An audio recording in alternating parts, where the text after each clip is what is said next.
In nomine dinastri satanae luciferi excelsi in domus de orem et ausium. Greetings, ladies and gentlemen, and welcome back to another live video. Today, I want to talk about, in this video, the difference between the Enneagram and the Nanagram.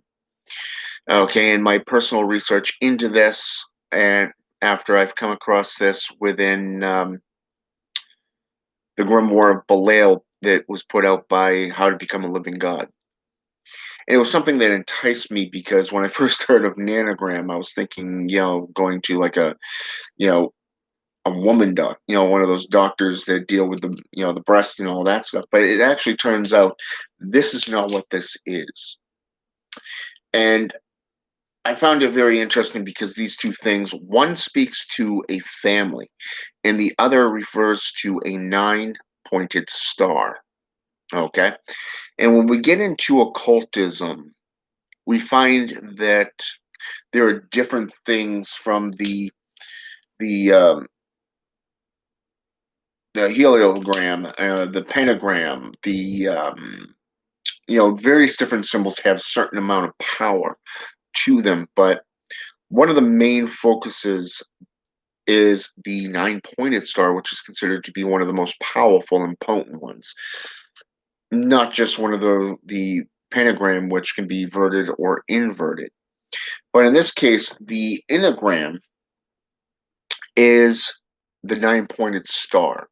And I posted this on my Facebook page about a few nights ago, and I found that there are some people that think it's a joke. One person actually came under it and tried to recruit through the Illuminati. And it was like, are you serious? Take your, I simply wrote, take your cult and go somewhere else because nobody's buying into it. So I started delving into this, and the more I researched, the more questions I had about it, and I kind of took some notes that I wanted to share with you because I think that they may raise a question or two within you, within your own path workings, your own root workings. And like I said, these are spoken of right here in the Grimoire of Belial, the Nine Demonic Gatekeepers, Volume 1. And so, I mean, one basically this speaks to the laws of reality, the internal reality and that outside of yourself. And I found it interesting because one of the things that E.A. Goetting had stated in this book was the what he called the recombinant DNA. Okay, where things are planted in your DNA through thought or spell workings, spell castings, and ritual self evolution, stuff like that. Not just working with various different types of entities. And I found it very interesting because of the fact that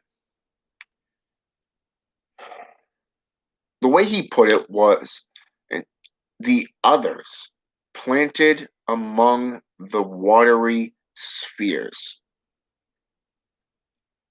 The watery spheres. I mean, what does this mean? What does it mean? The watery spheres. You know, and I started remembering that there were these spheres that were considered to be called on from Turksu Zij, his book, The Demonic Bible. And I found it very interesting in this case because of the fact that certain things deal with certain elements, different elements. Okay, and I want you keep that in mind. You'll see where I'm going with this in just a few minutes. The ontological and biological evolutionary stimuli. Interesting factor, and I want you to look into that. The powers of fortitude. Belial can give power of resistance. The nanogram is the fortitude and resistance of heaven, all kingdoms of man, in the infernal empire. If it's not of my design, then to resist it. My own kingdom is what I go by. Seed of resistance and rebellion. Break all chains. Okay. Now you notice why I wrote it down like this, because for me it's easier for me to remember everything that was written just by these few notes. Okay. Now, reality. So why don't we break this down right now? Okay. And I want to break this down for you. When we think of the laws of attraction or the laws of physics, we see where some rules can be broken, some can even be manipulated. Okay. Change and evolution first begins within you before you can start making these changes outside in the world. So, the reality of everything is acknowledging the world around you and who you are. Okay. This is the first thing that you want to do. When we're talking the Enneagram, okay, the first reality is, if we go by Christianity, it's you can't do it on your own, but yet he's the only way. That's their way, okay? The occult way, or that of the left hand path practices such as Satanism, necromancy, witchcraft, sorcery in general, we see where it's in our nature to learn. It's in our nature to seek out. It's in our nature to evolve over time. So, number one, the reality of things is all things changes. Okay, we all change. We all grow, right? So, right here, we're seeing it begins with us, the individual. You, the individual. Me as the individual. This cat as an individual. Okay, that's right. I picked on you. So, in essence, the reality is the self awakening. Okay. The seed of darkness, as E.A. Coetting so colorfully called it, is the awakening that you can do it yourself. You don't need a spirit to do this for you. You can perform the ritual. You can go out and do the tests. You can study and evolve your own gnosis, your own knowledge. That's what's already inside you, within your DNA. Okay. So the outside reality is the fact that once you've awakened yourself internally, inside yourself, then you can start applying those applications and your knowledge into the world. Think of it as going to high school, going into college. You spent your first 24 years of your life in school learning from the time you're born to the time you get out into the real world. Some people throughout high school have a job, okay? Whereas others don't, okay? Is this a form of awakening into adulthood? Think about that for just a minute. So you're awakening into the reality, okay, I want to start taking care of myself. I want to start providing for myself, because if I work hard, then I get to all this money to do this, okay? Within reason, right? So the reality of this is that you hit the books, you hit your ritual room, you know, you start invoking and evoking spirits. You get to experiment. You get to apply the applications. Can these spirits aid you in this knowledge seeking? Yes, they can. Okay? Again, that is the reality internally, but also the outside reality at the same time. They can help you as much as you help them. It is that give and take factor. Now, as for the DNA factor of this is quite simplistic, really. A lot of the old folklores and a lot of the old tales, the old wives' tales, the old myths and legends are ordinary people eating some form of fruit and becoming a god, okay? Or being made into a god through dedication and worship of these beings, where a spirit will tap you on the shoulder. If we go into Voodoo, for an example, the Loa seem to be going outside of their what the how should I say this? The Haitian population, okay? The African American population or the African population would have you believe, okay? They want to keep it to themselves, meaning the African. How should I say this nicely without coming off, racist or anything? I don't want to come off that way, but you get my drift, okay? It's more of the fact that they want to keep it in their own gender, right? Their own kind. Their you know, and what's interesting is that when we're seeing the spirits and we're seeing the Loa, we see how they started off in Africa, went to the Caribbean islands and so forth, the like say Haiti, Cuba, South America, all the way up into North America. And it's not just here; it's also in Russia as well. We're seeing more and more. We're seeing Hispanics getting into voodoo, being tapped by the Loa, and they're coming into it. We're seeing Caucasians being tapped and brought into service within voodoo traditions. Okay, so it's no longer just the um, the blacks. Okay, it's also Cubans. It's also Spanish, the Latinos. It's also whites. It's just about everybody, every color across the spectrum. Okay, so this is the reality that we're shaping here. This is the reality that is coming to fruition because of the fact that number one, you're acknowledging that these beings exist. Number two, they're tapping you on the shoulder.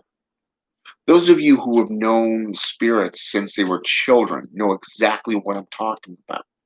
Lucifer appeared to me when I was 5 years old. You've got hereditary family lineages where if a father or a parent stands against the Loa who want a child, like say a son or a daughter, to be a seer, that child will be blind or mute or will go into a coma out of nowhere for no explanation, medically speaking. Okay. And it's not just there. I mean, you see where these gods are doing these things. This is the outside reality. Hell, some of the things that I've called on them for, I've seen come to fruition overnight. Okay. Others, years down the road. Okay. Something that I've been praying for and hoping for took me almost 40 years to achieve. Okay. And it turned out they went through a friend of mine to get this manifested into a state of outside reality, not just reality from an inside awakening. The planted seeds of gnosis. Water is seen as a healing solution. It is seen as well in some cases, you'll notice on social media where people are talking about the Atlantean, magics and sorceries and all that stuff. Well, Atlanteus They were associated with water. This, the sunken city. But more than anything, water has been associated with Leviathan, the draconic. They've been associated with the womb of creation. I mean, if you take the first tablet, also known as the Enema Elish, we see where water was associated with the womb of Tiamat. Okay, Lilith or Litu, for an example, was the mother of all demons, the mother of all vampire. Okay, associated with Samael and that of Satan. We see the mother figure or the womb of creation within the liquidy state, the creation, not just the destruction, but the creation factor, the power of fortitude, for an example. Okay. And that's the thing, that the stimuli of this is the fact that the conscious awakening, the conscious root of this is that when you go for a ritual, let's say, for example, you're looking to evolve into a Nephilim state through a dark pact. Same thing applies. You're evolving as an individual. You're growing into who you're going to be and where you're going. Okay, so if you have a goal, you're here and you want to be here, what goals would you take? What steps would you take? Same thing.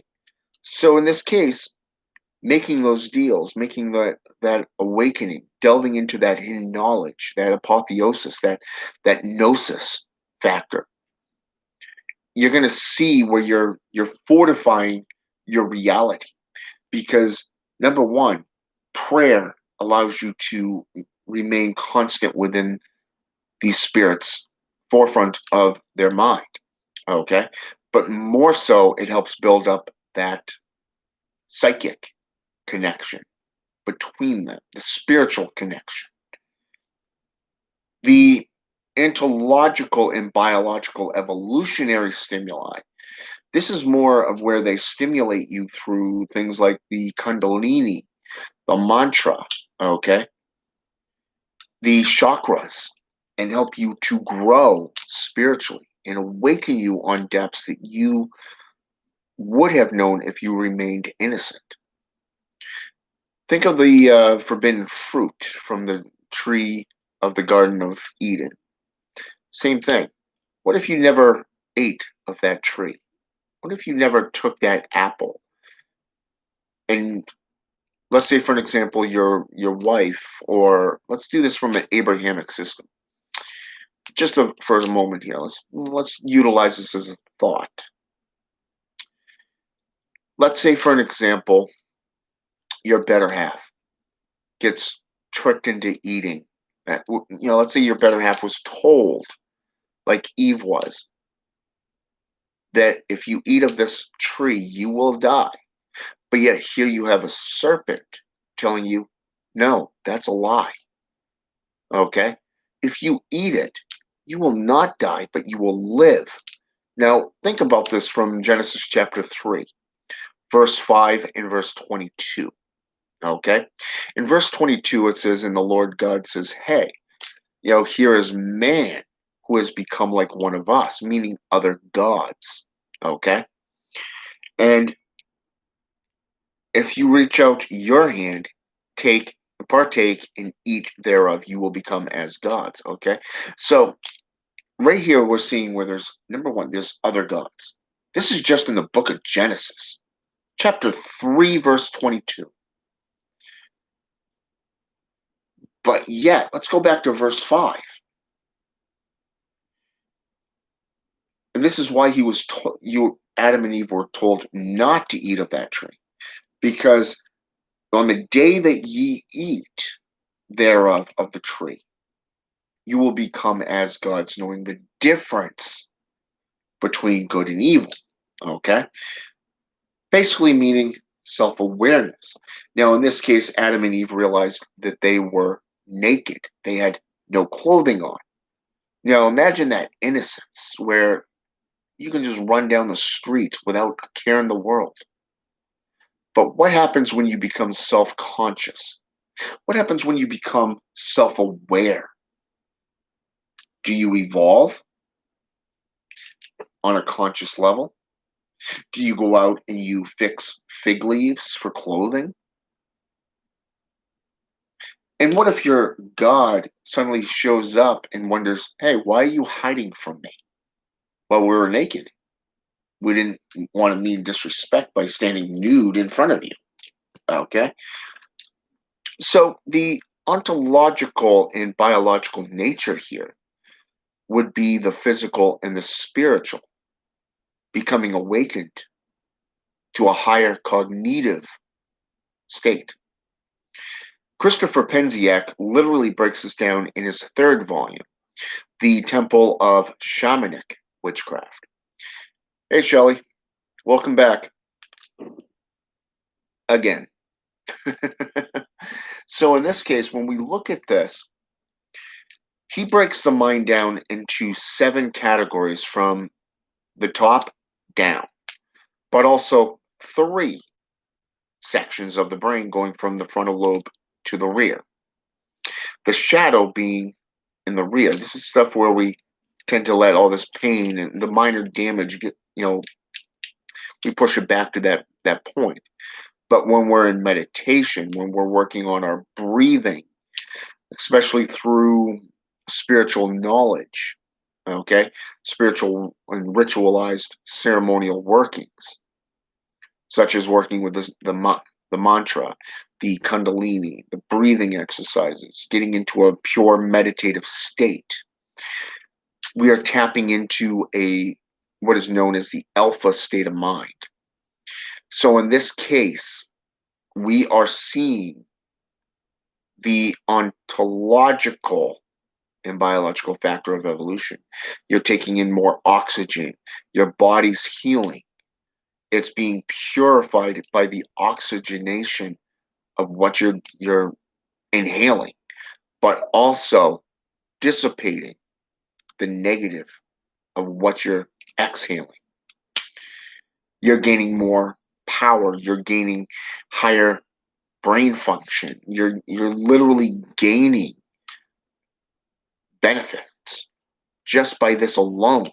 And it doesn't stop there. I mean, think about it when you're working with, say, winomancy or, say, for an example, let's go with evocations or invocations, maybe herbalism. Okay?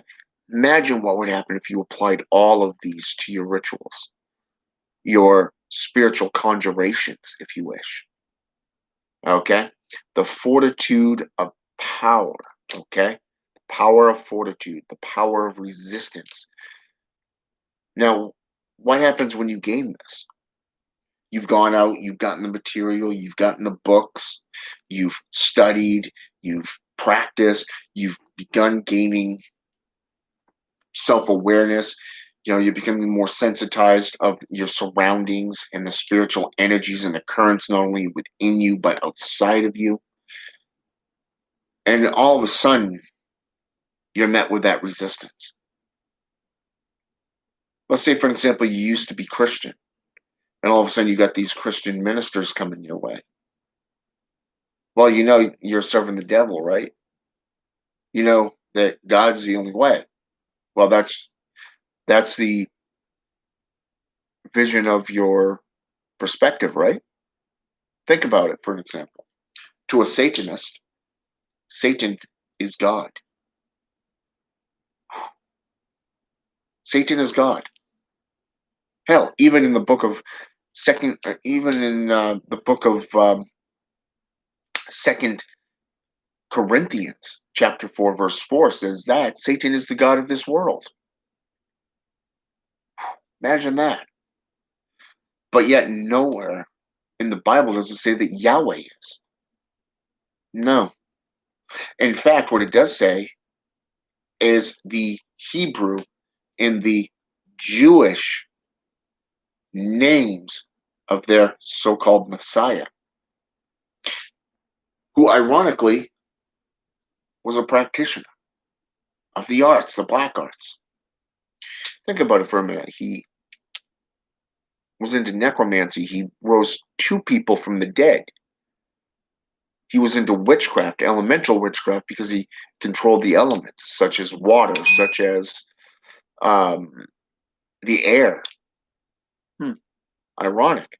He was a seer, a reader, because he could read people's minds. And most importantly, he was an exorcist. And exorcism has basically been in multiple different religious practices for hundreds of years. Interesting, really? Am I right? Think about that for just a minute. Just think about how interesting that is. So here you got this person standing in your way. Well, number one, you have the knowledge. You have the tools at your disposal that allow you to plant your feet in defiance. Now, you remember the inverted pentagram analogy. Now, think about that. Two horns thrusting up in defiance. Okay? Up in defiance. Now, what does the biblical account of this say? The heel will bruise the head of the serpent, right? So, if we take this analogy, the defiancy is basically the horns going into that foot, that proverbial foot. And you're standing your ground, leading this lost sheep, this individual who's telling you that you're the one in the wrong. You're leading them to actual facts, truth, through history and mythological occurrence, not just spiritual gnosis, spiritual awakening.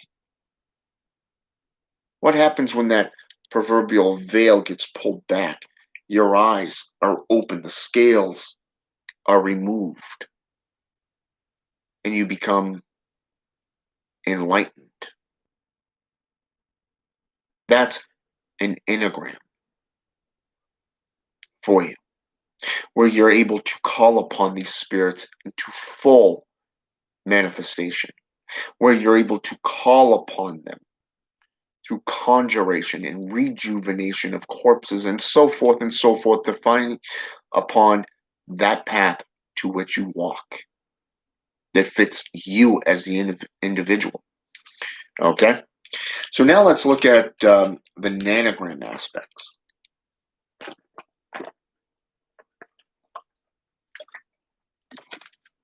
Via Saturn adversary. Hello. Welcome to the channel. So when I first heard of the nanogram, like I said, I was thinking something medical. But the more I got into it, and I typed it into Google, and it came up underneath a family setting. Originally, it came up underneath a family setting. So I really had to delve into this and really delve into the mythology of it, the history of it, and the various different aspects of it. So the nanogram is the fortitude of resistance of heaven, all kingdoms of man, and the infernal empire. Well, think about this for an example. Mankind has always strived to control things that they feared, right? So, like a child, if it is not my kingdom, and I'm going to use this lightly, okay, not egotistically or popularity wise. I want to do this from a perspective here. Think of it as a 2-year-old, a 3-year-old, okay? My son, for an example, has gotten into this state where it's all about him, okay? He wants and he demands, okay? But yet, look, think about this for example. What happens when you have the knowledge and you step back and you remove yourself from the current demand, from any philosophical or religious practice? Okay, one of the keys that is constantly disputed and talked about within Satanism is false dogma. The false dogma being led into chains of slavery. Okay, doctrines and false doctrines, a whole kit and caboodle. So you'd want to resist all the knowledge of the heavens, right?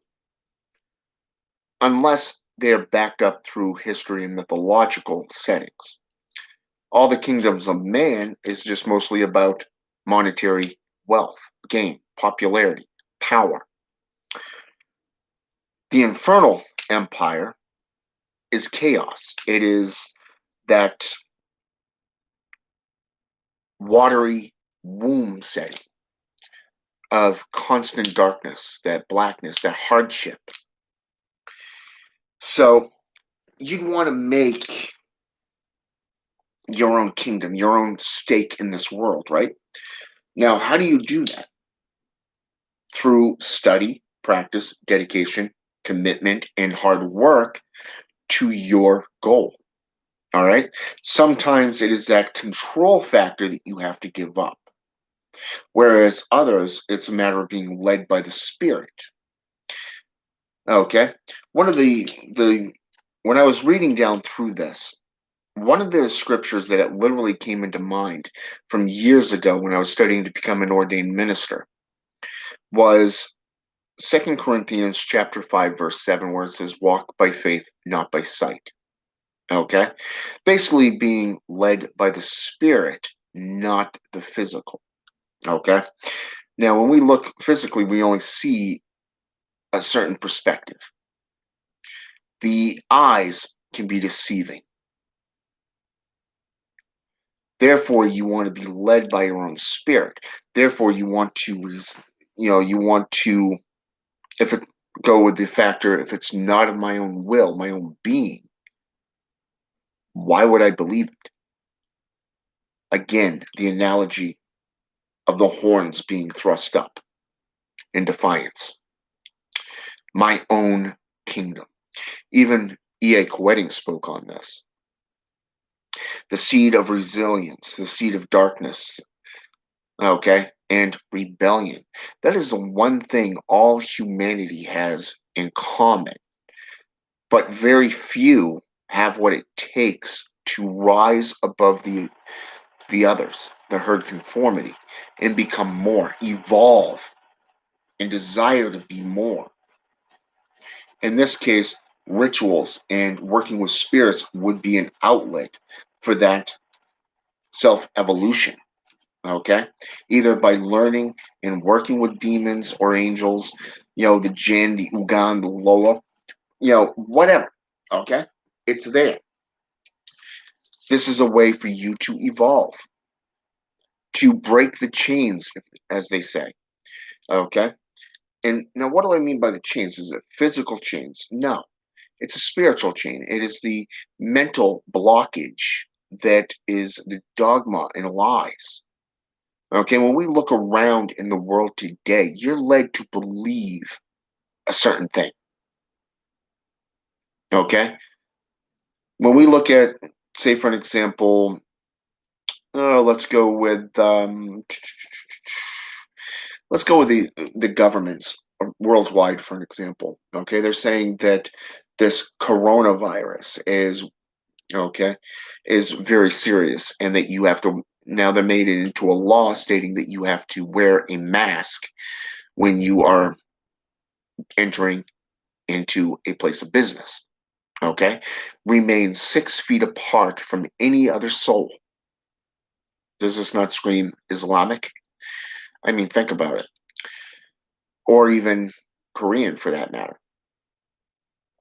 Okay, that constant dogma over the loud channel, the microphones.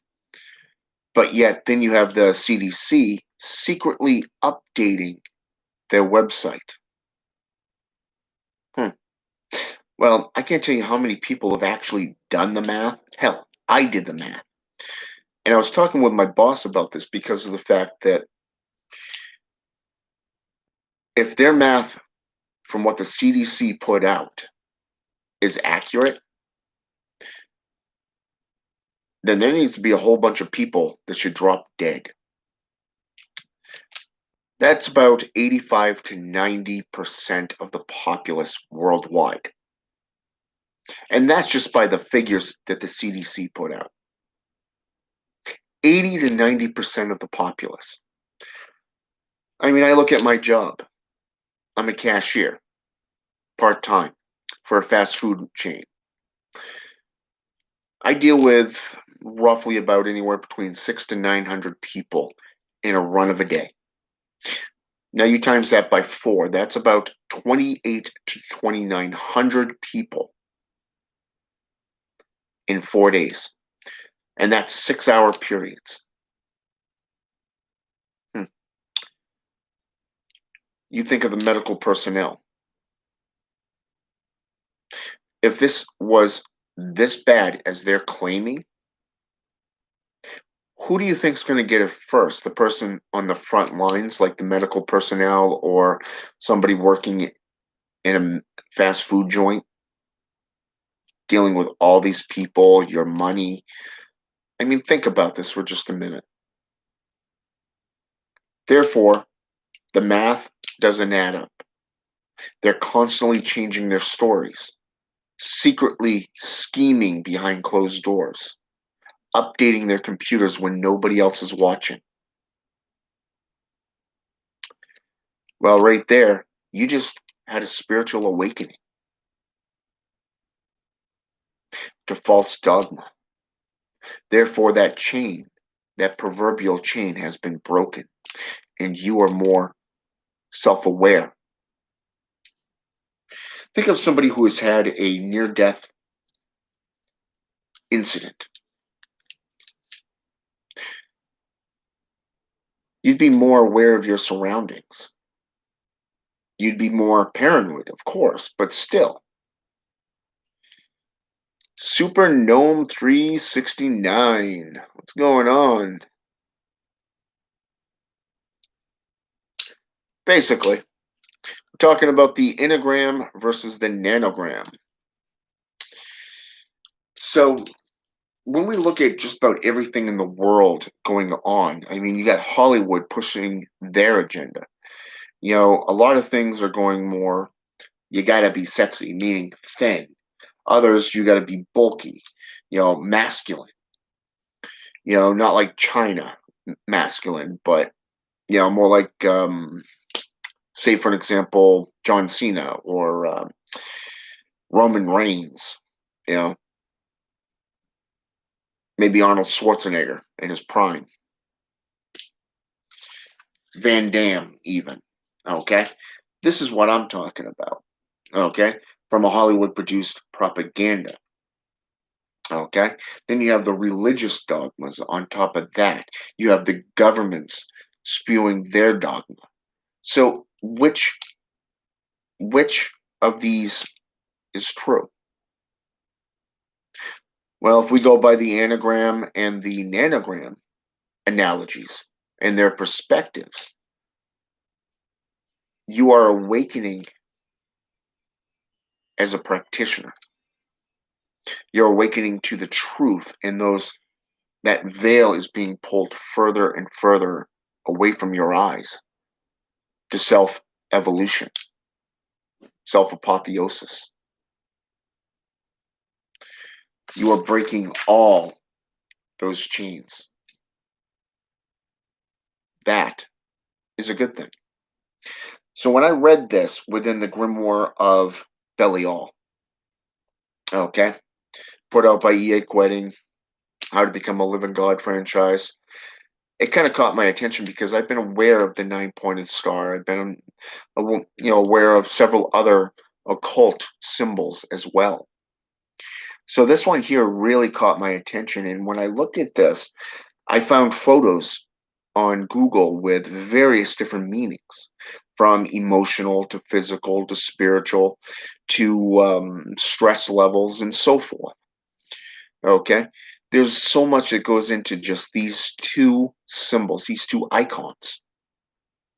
And when you get into occultism, it's magnetized. It's literally, how should I say this?